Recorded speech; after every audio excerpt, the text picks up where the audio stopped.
How to structure and write your thesis. So what's this video about? This video shows you how to plan, structure, and write your entire thesis chapter by chapter using a research-driven methodological approach for your project. It focuses on clarity, depth, and how to demonstrate originality of your work and interpretation in academic writing. The purpose is to help students write with confidence and purpose, moving beyond mechanical writing to meaningful research communication that clearly demonstrates contribution, integrity, and impact. Hello and welcome. First of all, make sure to hit subscribe so you don't miss future videos. If you are a researcher, academic, or simply someone passionate about contributing to scholarly work, you are in the right place. How to structure and write your thesis. In this video, we will talk about how you can structure your thesis, how you can present your thesis. We will go through each part from the title page to the conclusion. So we will show what assessors expect, what to avoid, and how to report results with depth and not just screenshots or copy-pasted outputs.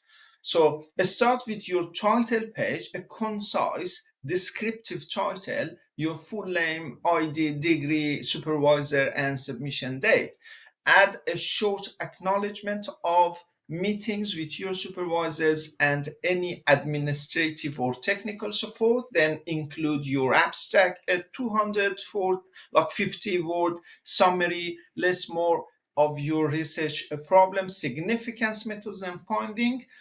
And next comes your table of content, a list of figures and list of tables, all generated automatically with hyperlinks for accessibility.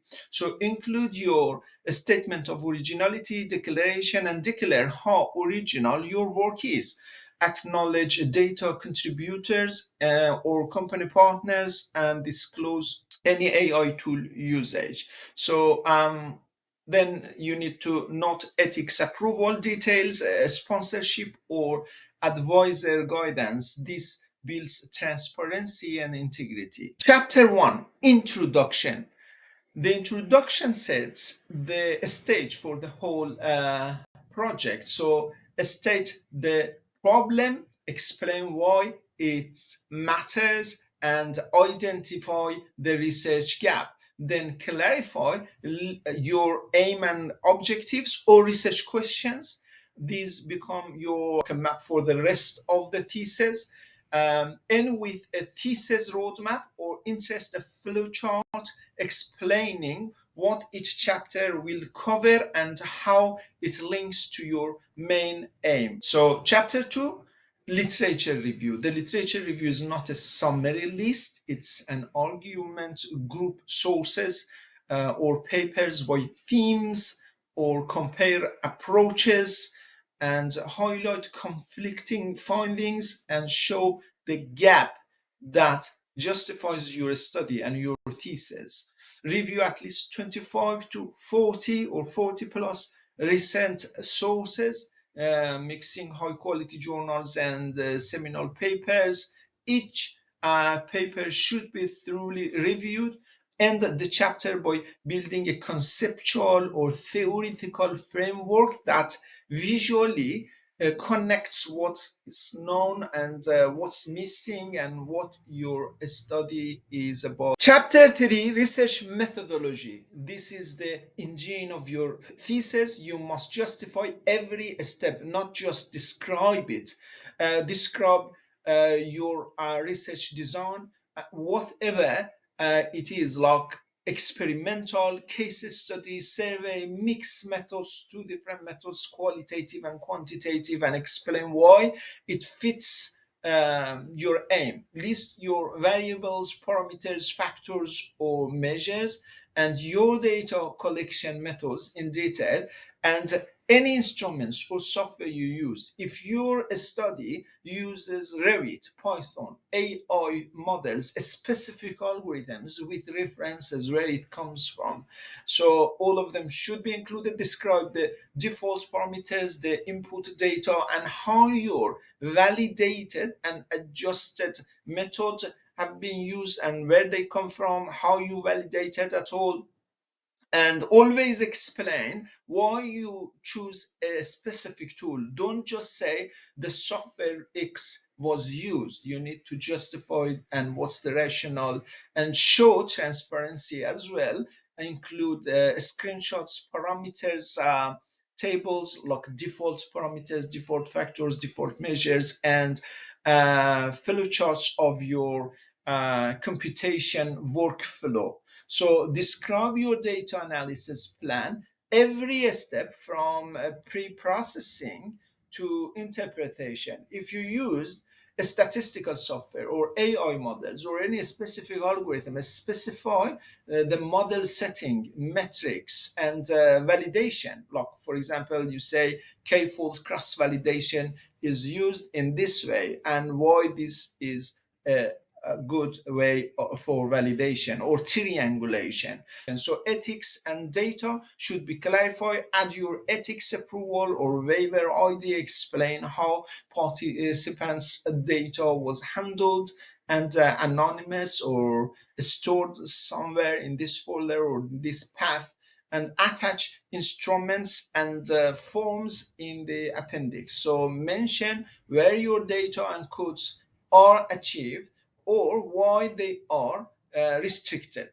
So that is the whole story for research method. But there is a boundary, like a specific boundary, what should be included in the research method and then what goes to the results. Chapter 4, analysis, findings, and discussion. So in this section or in this chapter, you need to answer your research questions or link back to your research objectives. So that research question you've got should be fully answered. So through evidence, interpretations, analysis, critical reflection. So start with data profile. How many records, sensors, cases, or participants you analyzed and included in your paper. Also include a table summary of all these kind of items, like a summary of data or a data profile. References are important. You need to reference that table or whatever is about your data in the text.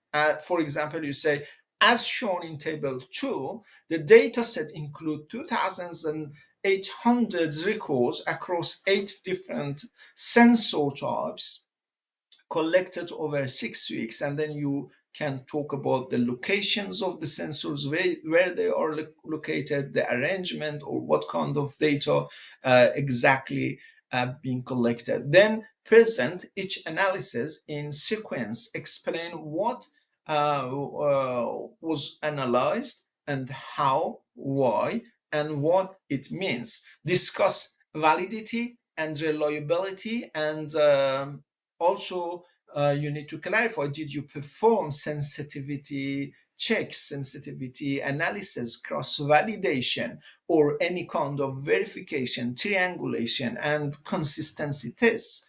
Mention limitations, transparency, but technical limitations, not very general limitations, not related perhaps to your specific experiment. And what is discussion? After reporting the results, you need to interpret them. Don't just list numbers or charts like an album of different figures. Compare your findings to past studies and explain how your results align or differ. Highlight your contribution, novelty, and implications. For example, how your building information modeling or your model clash detection framework reduces rework, or how it supports cost forecasting. So show what's new. Even a small automation or model refinement counts. Chapter 5, conclusion. So the conclusion should clearly answer your research questions or research objectives and show how those objectives were achieved. So restate your problem again and summarize your key finding and explain their technical and practical values. So discuss your study limitations like a summary and for example, in terms of data scope, software assumptions, or sample size, how big or small was it, and what these mean for the interpretation of results, and how the users or end users need to use your outcomes and how cautious they should be. Then propose future work and give some ideas for the future or some directions for the future, like near-term improvements can be listed, long-term research opportunities can be clarified, or how industry could apply your findings. References and appendix. List every cited source in the current correct style. So, for example, you use Harvard style to cite your sources and include DOI if possible and ensure links work. In the appendix, attach your plagiarism or originality forms, meeting logs with your supervisors, and details of instruments, datasets, and README files explaining how to use your data or code or algorithm. If you used external figures or tables, include permission logs. Presentation and submission. So use consistent numbering up to 3 levels for headings like 1.1, 1.11, 2.3, 2.3.1. Embed fonts, ensure accessibility, and keep file size under 100 megabyte. Before submitting, confirm the submission date and time on your official LMS link, like Moodle Blackboard Thesis Management System. If it differs from an email or outline or other documents, the link is what counts. If you received any extension, ensure it's reflected on the submission link again, and whatever possible or whenever possible, submit with your cohort. That way your thesis is assessed alongside your peers under the same condition, not like as a single, not treated as a single thesis like 1 month later.